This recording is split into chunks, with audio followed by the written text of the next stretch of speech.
Hello friends, welcome back my YouTube channel biology science. आज हम आप लोगों को सरल स्थायी ऊतक के बारे में बताएंगे, यानी सिंपल परमानेंट टिश्यू के बारे में बताएंगे। तो पूरी जानकारी के लिए मेरा पूरा वीडियो लास्ट तक देखिए। चलिए शुरू करते हैं। पिछले वीडियो में मैंने आप लोगों को बताया था कि पादप ऊतक दो प्रकार के होते हैं, प्लांट टिश्यू दो प्रकार के होते हैं।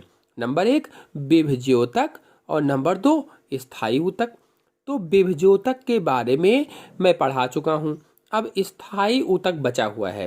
तो स्थायी ऊतक दो प्रकार का होता है। नंबर 1 सरल स्थायी ऊतक अथवा अंग्रेजी में सिंपल परमानेंट टिश्यू कहा जाता है, और नंबर 2 जटिल स्थायी ऊतक अंग्रेजी में कॉम्प्लेक्स परमानेंट टिश्यू कहा जाता है। यानी प्लांट में परमानेंट टिश्यू दो प्रकार का होता है, simple tissue and complex tissue.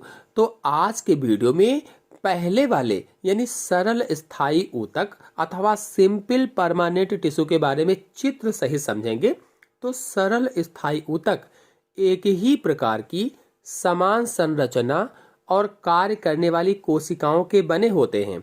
मतलब इनकी संरचना एक जैसी होती है, कार्य एक जैसे होते हैं। ऐसी कोशिकाओं के बने होते हैं जिनकी संरचना और कार्य एक जैसे हों। ये ऊतक तीन प्रकार के होते हैं। नंबर 1 मृदूतक अथवा इसे अंग्रेजी में पैरेनकाइमा कहा जाता है। नंबर 2 स्थूल कोण ऊतक अथवा इसे कोलेनकाइमा कहा जाता है। नंबर 3 दृढ़ोतक अथवा इसे स्क्लेरेनकाइमा कहा जाता है। चलिए इन तीनों के बारे में चित्र सहित समझ लेते हैं। तो पहला है मृदूतक अथवा पैरेनकाइमा। यह ऊतक पौधों के कोमल अंगों में पाया जाता है। जो कोमल से अंग होते हैं उसमें होता है। यानी मृदूतक पौधों के कोमल अंगों जैसे जड़, तना, पत्तियां, फल फूल आदि में पाया जाता है। खासकर फल व बीजों के गूदे में पाया जाता है। जैसा कि आप चित्र में देख रहे हैं, मृदूतक अथवा पैरेनकाइमा की कोशिकाएं समव्यासी, गोल, अंडाकार या बहुभुजी होती हैं। यानी जो पैरेनकाइमा है इसकी सेल्स कैसी होती हैं? समव्यासी, गोल, अंडाकार अथवा बहुभुजी होती हैं। मतलब इस ऊतक की कोशिकाएं एक समान आकार वाली, अंडे जैसी आकृति वाली हो सकती हैं अथवा कभी कभी गोल या लंबी भी हो सकती हैं, या फिर कभी कभी बहुभुजाकार भी हो सकती हैं। इन कोशिकाओं के बीच में अंतरकोशिकीय स्थान होते हैं। मतलब जो ये कोशिकाएं हैं इनके बीच में अंतराकोशिकीय स्थान पाए जाते हैं। जैसा कि आप चित्र में देख रहे हैं, कोशिकाएं हैं, एक एक करके ये सभी कोशिकाएं हैं, और इनके बीच बीच में ये जो खाली स्थान आप देख रहे हैं, ये जो खाली स्थान पड़ा हुआ है, इसे ही अंतराकोशिकीय स्थान कहा जाता है। यानी पैरेनकाइमा की सेल्स में इंटरसेलुलर स्पेस पाया जाता है जो पैरेनकाइमा होती हैं, और ये कोशिकाएं जीवित होती हैं। जीवित। चलिए अब मृदूतक के कार्यों को समझ लेते हैं। तो पहला कार्य है, इस ऊतक का मुख्य कार्य मंड मतलब स्टार्च, प्रोटीन, वसा व तेल के रूप में खाद्य पदार्थों का संचय करना है। मतलब पैरेनकाइमा जल व खाद्य पदार्थों का संचय करता है। जाइलम व फ्लोएम मृदूतक जल व खाद्य पदार्थों के संवहन में सहायता करते हैं।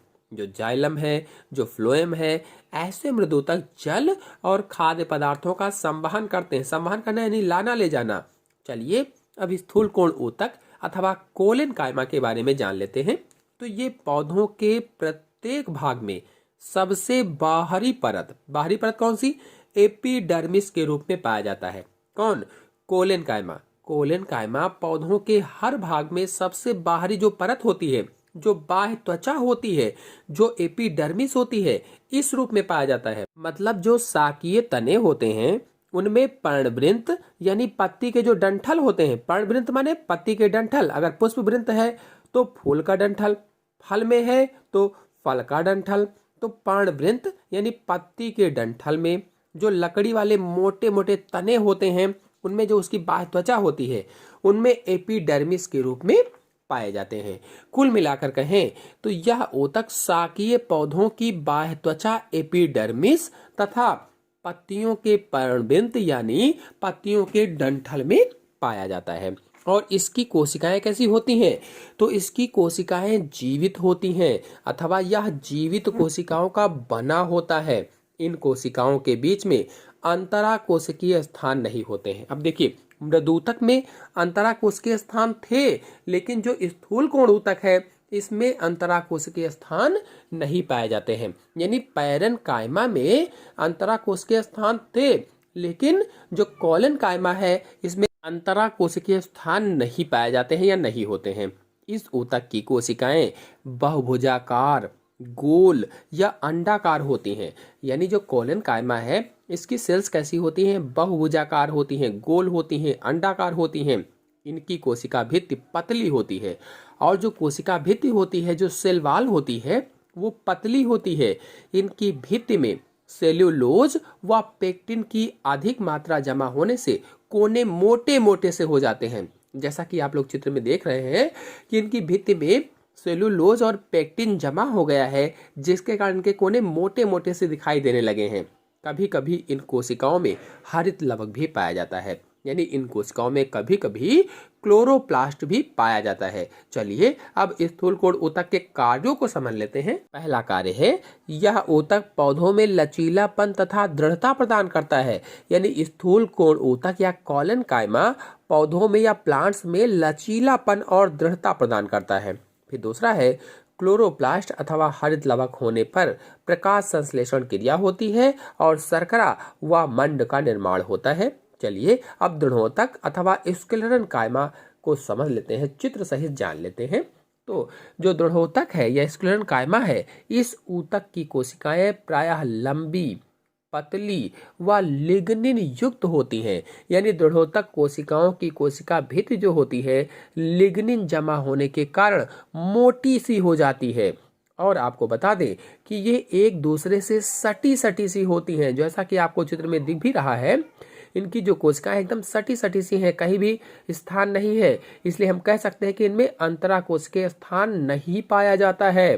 प्रायः ये कोशिकाएं दोनों सिरों पर नुकीली होती हैं, इधर भी उधर भी, दोनों सिरों पर नुकीली होती हैं। दृढ़ोतक की कोशिकाएं या स्क्लेरन कायमा की सेल्स पौधों में बहुतायत से पाई जाती हैं, अधिक मात्रा में पाई जाती हैं। आपको बता दें कि जो दृढ़ोतक है इसका मुख्य कार्य पौधों को मजबूती प्रदान करना है।